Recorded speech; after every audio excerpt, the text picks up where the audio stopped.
Hello. Welcome back to 143, I think, something like that. Part 2 of our 80s, mid-80s. Oh, I fucking love this. I loved this at school. It was the only sort of. It was the only tune they did. It was one of the only sort of like soul-y tracks that ended up getting onto an electro album, I remember as well. Yeah. I think Crucial 3 or something it was on. There's Full Force in full effect. That's what they aspire to be. That's right. Those three were sad. You can't be on the same cover with us, boys. That's right. Of course, around this time they were producing a lot of the real rock sound and UTFO and stuff like that, but So this is soul. Stuff, yeah. They've got the best Jerry curls and feathered earrings that I've ever seen. Me and Brad should have dressed up for this show, I'll tell you. Do you know what? I actually was thinking that, and we should have dressed up. The next one, when we actually plan it, we'll do that. We'll dress up as Full Force. Yeah, man. With the ripped t-shirts and the kung fu tops. I want you just for me. Killer track. Yeah. Anyway, this next one is a absolute blinding sort of like 1983 sort of soul track. Yeah, by Status 4, I believe it is, and it's on Radar Records. It's bloody excellent. Here we go. Oh yeah. What is it? Soul? Is it boogie? I don't know. It's damn good though. Yeah, it's good. That's it. And anybody would have picked this up anyway because Breaking in Space by Keymatic was on this label. So. Which again, I also love. Yeah. Great bit of sax work. I love the mid-80s. Yeah, mid-80s I think that's great. my favourite era of the 80s. For film, I like the music. Yeah. I like the mid-80s. I do. But this track is... Sweep the leg, Johnny. We're going to have to play a little bit longer so that the actual vocals can get back into this, but... It's awesome. Yeah, this is, as I said last week, I reckon Martin Lovegrave would like this one. Please write in and let us know, Martin, if you like this one. Yes. Draw us a picture Draw us a picture of you does into it. It's so good. Chris is going to sing this to me when I get back. Totally.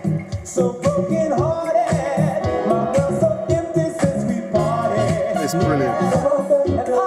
Anyway. Alright, now we're going to a mid-80s soul legend. Well, he was a legend in the 70s as well. I like Google, hang on. He is.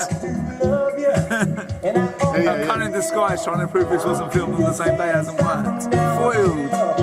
So you remember in the mid-80s when you were going out and buying your electro albums, you would also go out and possibly buy a bit of Luther Vandross as well. I would.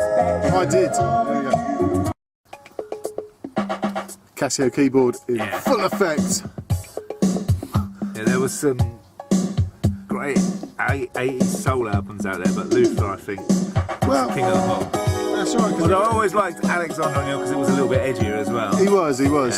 I didn't like Keith Sweat so much. No, that was a bit later as well, wasn't it, I suppose. But yeah, this is when Luther lost all his weight. And this is when he was all thin and stuff like that. Before he found dairy again. I saw him when he had found dairy again in Wembley, and he was brilliant. Excellent. Yeah, it was excellent.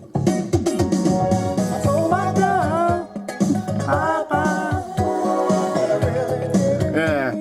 You know, you'd have your hip-hop tapes and stuff like that, but you'd have another tape as well that would have stuff like this on it. In your XL2. Oh, I was too young to drive back when this came out, I think. Yeah, it must have been, yeah. Was that 14 or something when this came out? 5, yeah, but mates had cars, didn't they? Always hung about you. I always saw you with the older men. Liz, you're always with the older men, Chris. Oh yeah, Dolphin House. Oh, oh the memories. He said he'd give me everything. Anyway. You rifle through their records, but they rifle through your underwear. Anyway. And it's fucking classical. Anyway. Anyway, yeah. You can laugh about it now, honestly. I still wake up sweating and crying, but you know, it's alright. Anyway, the next up is a bit of a little known one, but I remember quite liking this in the mid-80s as well, secretly. Yeah, not in a film, but it could be. Could be in like Ferris Bueller Part 2, couldn't it, this one? So could we. Weirdly, later on. But anyway, yeah, this is a...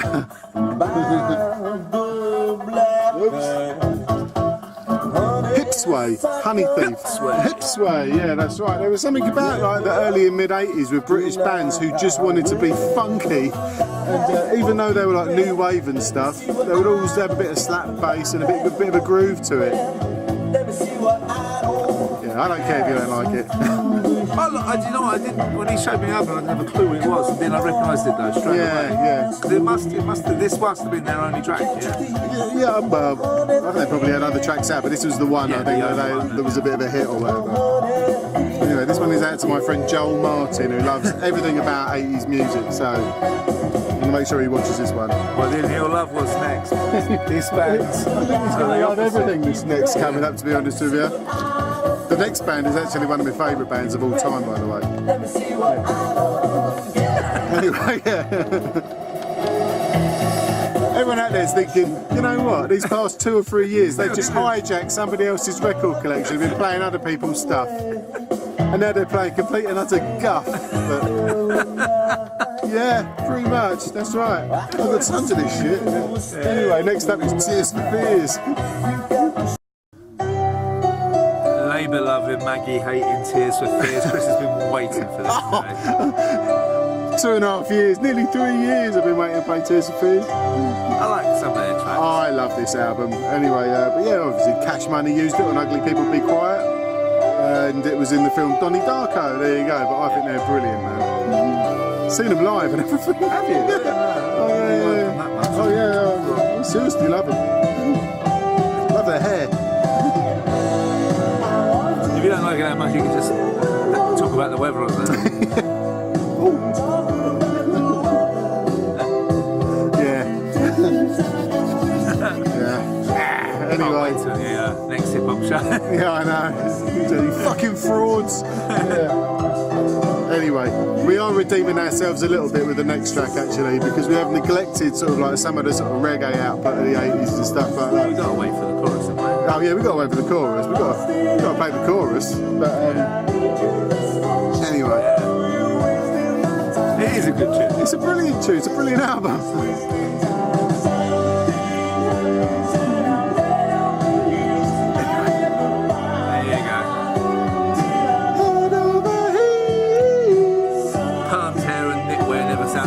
Exactly, yeah. Espadrilles, yes. Anyway, let's go with a bit of Barrington Levy. Yeah, it's wicked. Barrington Levy, here I come. That's right. What was this, 84? 84, yeah. Resurrected and nicked by Kenny Dope and a load of other, what was it, Rebel MC, I think? We must have been on the same wavelength because I bought this over in my bag as well. So. That's right.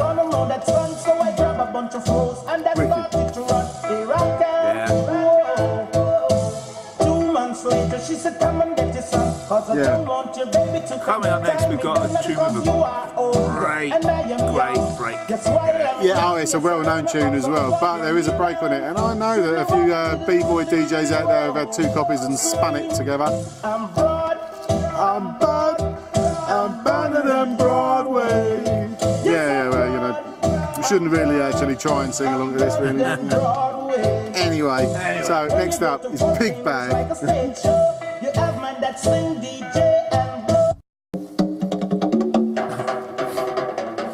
Yeah, percussive, heavy horn dogs, Pig Bag. Yeah. Overlord X used this as well, didn't he? Papa's got a brand new Pig Bag. That's right, yeah. We'll do a bit of forward flicking action to the sort of beat in a minute. You kind of get the gist after you've heard this a couple of times.